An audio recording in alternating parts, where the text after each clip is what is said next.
తెలంగాణ సచివాలయం కూల్చివేతపై హైకోర్టులో విచారణ జరిగింది. సచివాలయం భవనాన్ని ఇప్పటికిప్పుడు కూల్చివేయడం లేదని, వేరే చోటికి తరలిస్తున్నామని తెలంగాణ ప్రభుత్వం కోర్టుకు వివరణ ఇచ్చింది. తదుపరి విచారణ వరకు సచివాలయం కూల్చొద్దని తెలంగాణ ప్రభుత్వానికి హైకోర్టు మధ్యంతర ఉత్తర్వులు జారీ చేసింది. విచారణను 2 వారాలకు వాయిదా వేసిన హైకోర్టు కౌంటర్ దాఖలు చేయాలని ప్రభుత్వాన్ని ఆదేశించింది.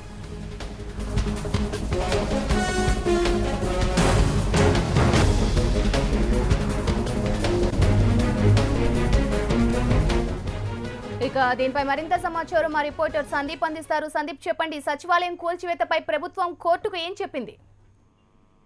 మొత్తానికి దాదాపు గంట పాటు వాదనలు కొనసాగాయి. ఇందులో జీవన్ రెడ్డి తరపు న్యాయవాది, సీనియర్ న్యాయవాది సత్యం రెడ్డి వాదనలు వినిపించారు. అయితే ఇప్పటికిప్పుడు సచివాలయం కూల్చివేయాల్సిన అవసరం ఏంటి, ప్రజాధనం దుర్వినియోగం అవుతోంది, అలాగే ఈ భవనం కూడా సచివాలయం దాదాపుగా మొత్తం కూడా ఎన్టీఆర్ హయాంలో కట్టింది, 30 ఏళ్లలోనే ఇది కూల్చివేత దిశగా ఎందుకు చేపడుతున్నారంటూ చెప్పారు. అయితే అడ్వకేట్ జనరల్ కూడా ఇప్పటికిప్పుడు కూల్చివేయట్లేదు, కేవలము తరలిస్తున్నాము, వేరే ప్రాంతానికి తరలిస్తున్నాము, అది మాత్రమే కొనసాగుతుందని చెప్పారు. అయితే పాలనాపరమైన సౌలభ్యం కోసము ఇది పాలసీ నిర్ణయం అని, ఈ విధానపరమైన నిర్ణయంలో హైకోర్టు జోక్యం ఉండకూడదంటూ కూడా ఏజీ కోర్టుకు తెలిపారు. అయితే ఇదే విషయాన్ని, అంటే కూల్చివేయాల్సిన అవసరం లేదు, ప్రజాధనం దుర్వినియోగం చేయడమంటూ మరోసారి పిటిషనర్ కోర్టు దృష్టికి తేవడంతో అయితే తరలింపు విషయం అయితే హైకోర్టు ఎట్టి పరిస్థితుల్లో జోక్యం చేసుకోదు. కానీ ఒకవేళ కూల్చివేస్తున్నారంటే మాత్రము దాన్ని విచారించే అంశాన్ని మాత్రం పరిశీలిస్తామని చెప్పింది. అయితే అడ్వకేట్ జనరల్ మాత్రం ఇది 1880వ సంవత్సరంలో సెక్రటరేట్ నిర్మించారు. ఇప్పటికీ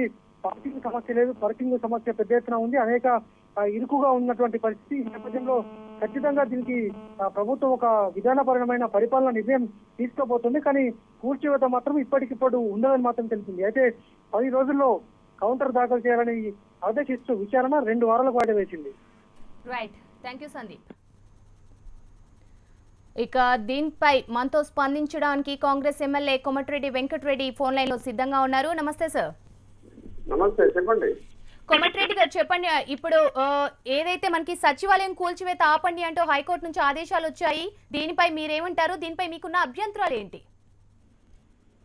నేను ముందు నుంచి నేను ఆ రోజు కోర్టులో జీవన్ రెడ్డి గారు కోర్టులో వేయాలని నిర్ణయించుకున్నాము. మేము ఒకటే చెప్పాము, ఇది ప్రజాధనాన్ని దుర్వినియోగపరచొద్దు.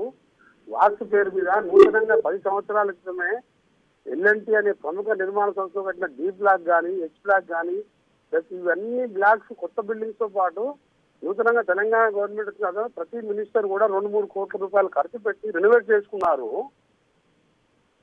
వాస్తు పేరు మీద 100 కోట్ల ఆస్తులు కూలగొట్టద్దు, మీకు కావాలంటే దీన్ని వేరే దానికి ఉపయోగించండి, మీరు వాస్తు పేరు ఇట్లా మీకు సొంత నమ్మకాల మీద ప్రజాధనం దుర్వినియోగపడుతుంది అన్నది మా కోరిక. రైట్, అలాగే కోమటిరెడ్డి గారు, హైకోర్టు ఇచ్చిన తీర్పుపై మీరు ఎలా స్పందిస్తారు? మేము హర్షం వ్యక్తం చేస్తున్నామండి, ఎందుకంటే మంచి తీర్పు. ఎందుకంటే తొందరపడి కూడా ముఖ్యమంత్రి గారు కూడా మా ప్రభుత్వానికి విజ్ఞప్తి ఏంటంటే, ప్రజలు చాలా ఇబ్బందుల్లో ఉన్నారు. ఒకవైపు డెంగ్యూ వ్యాధులు, ఒకవైపు ఆరోగ్యశ్రీ ఆగిపోయి, ఒకవైపు ఫీజు రియంబర్స్మెంట్ లేక వేలాది మంది విద్యార్థులు ఇవాళ చదువులు వదిలిపెట్టుకొని రోడ్ల మీద ఉన్నారు పేదవాళ్ళు. ఇలాంటి సమస్యలు ఉండగా నీ నమ్మకాల కోసం, నీ మూఢనమ్మకాల కోసం మంచి బిల్డింగ్ కూలగొట్టొద్దు. కొన్ని రోజులు ఉండని కానీ 20-30 ఏళ్ళు తెలంగాణ వచ్చింది, పేదవాళ్ళు ఎన్నో ఆశపడుతున్నారు. వాళ్ళ కోరికలు నెరవేర్చిన తర్వాత 20-30 సంవత్సరాల తర్వాత మనం కొత్త బిల్డింగ్ కట్టుకోవచ్చు, కొత్తగా చేసుకోవచ్చు. అదే మా డిమాండ్ అండి. రైట్, థ్యాంక్ యూ కోమటిరెడ్డి గారు.